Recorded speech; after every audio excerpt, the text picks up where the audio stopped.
post, this video is going to offend some people. Hey Astro, my name is Leilani of The Magical Solution. I'm an espiritista, which is just a Latin/Caribbean way of saying medium/spiritist. I'm a diviner, healer, and teacher of all things spiritual. But in case you didn't know, I'm also a very light-skinned Latine person. And that offered me a little bit of privilege within these new age/mediumship spaces. It allowed me to go into spaces that others of my descent would not be able to go, which also allowed me to be exposed to more fuckery than others may not always see. So with all that being said, just to kind of give you sort of like where I'm coming from, with all that being said, I want to say thank you so much for making this video about this subject, because it is a subject that needs to be spoken about. And I also want to apologize that you are going through this process right now. But at the same time, I'm excited for you because you are seeing sort of the paradigm that we function in within the spiritual community and specifically within the mediumship community. But let's talk about your concerns. Let's talk about these things because I think it's important, right? So why are you not seeing these spaces filled with more people that look like you? And the reality is because we have our own spaces. We have our own spaces. And the piece of that story is in the fact that part of our decolonization process, and I don't know if you're there yet in your journey, but for a lot of us, and what the new sort of buzzword is now with the temperature and with the climate of the world, is decolonizing our spiritual practices, and that includes our mediumship, right? And part of that is to first recognize that nothing that imperialistic, colonialistic, capitalistic, none of those things that was nothing more than just an interruption in our history gave us anything we didn't already have.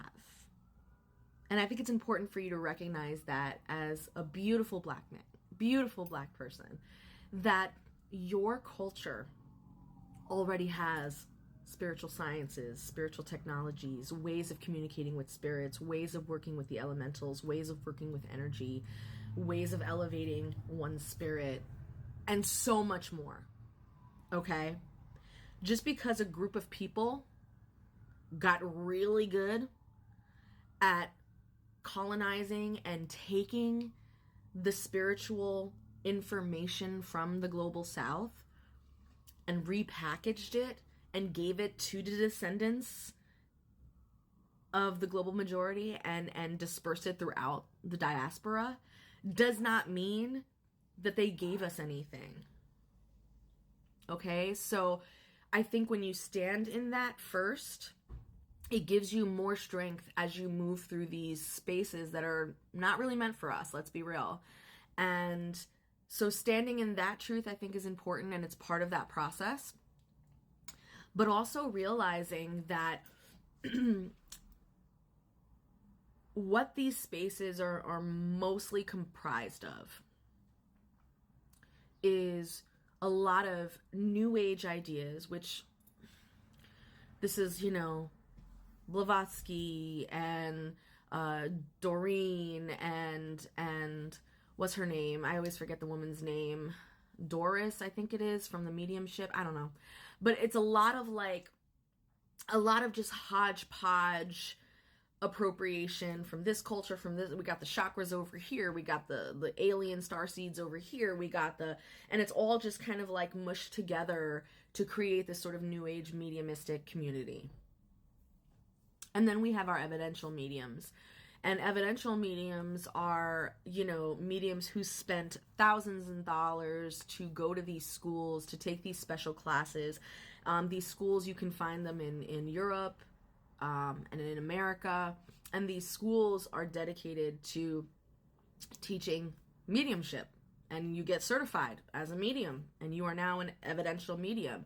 And so with this comes that whole next level of elitism and this feeling of like, we know better because we have schooling in this, and we have, you know, and we work with beings of light. And so there comes that next level of, you know, spiritual bypassing and spiritual, like, any spirit that is not a spirit of light, spirits that belong to people of color, are evil, right? So it kind of keeps that rhetoric going. So that's what you probably have been exposed to, because that's what I was exposed to.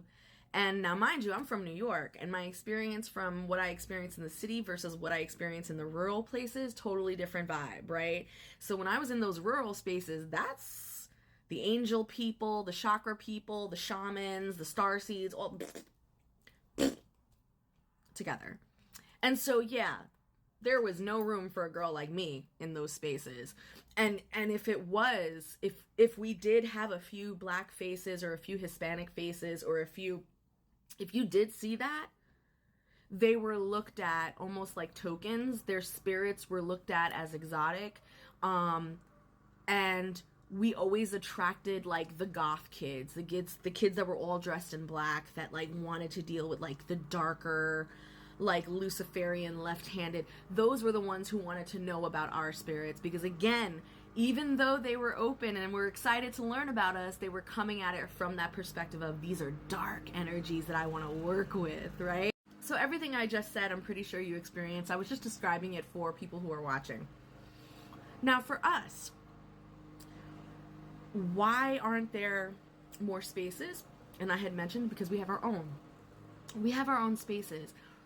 When these traditions, or when these spiritual practices presented themselves to us as a repackaged form of our stuff, it was easily adopted. It was easily taken in by our people, because although the spirits were whitewashed, although the information that was given was very much favoring of the oppressor, we understood the symbolism behind it. We understood the truths behind all of those images. And so we were able to adapt that pretty easily. And I'm of the mindset that you don't need to throw away the baby with the bathwater, right? There are some very helpful things that we found within those theologies, very helpful things that we found within those cosmologies, very helpful things that we found in there that we could still sort of work into our practice. But we had to do it underground. Because even in the Caribbean, even in the global South, colonization had deep roots. And this idea of classism, deep roots. This idea of colorism, deep roots. And so, yeah, my family, for example, we come from Puerto Rico. The traditions that I work with come from mostly Cuba, Santo Domingo, Trinidad, right? The Caribbean. And let's be real, in the Caribbean, the light-skinned Caribbeans had slaves. People who look like me probably had slaves, right? So there was a lot of bullshit happening even amongst our own people. And so the traditions that you're seeking, the traditions where you want to see people who look like you and you want information that relates to you, that was done underground. And now that we are in the modern age, now that we're in the tech age, it's all surfacing again. We can now find espiritistas, we can find spiritualists, we can find people who practice outwardly, who look like us, right? Now, you may live in a place where that's not easy to find. And my suggestion to you would be to go online, seek out trusted authors, trusted influencers who look like you, who practice what you practice, and seek out recommendations within your local area.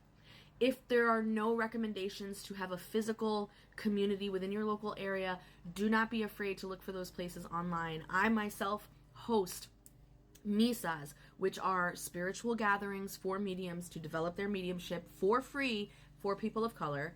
I myself host classes on mediumship development. I myself hold mentorships on espiritismo and mediumship development. So it is not foreign. It is out there. We have them.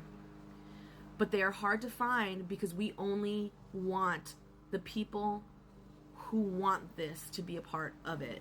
because it means something to us. It's cultural, and that's why it's been so secretive all these years. Hopefully you found this information helpful. I can do a part 2. Let me know. This is how we grow.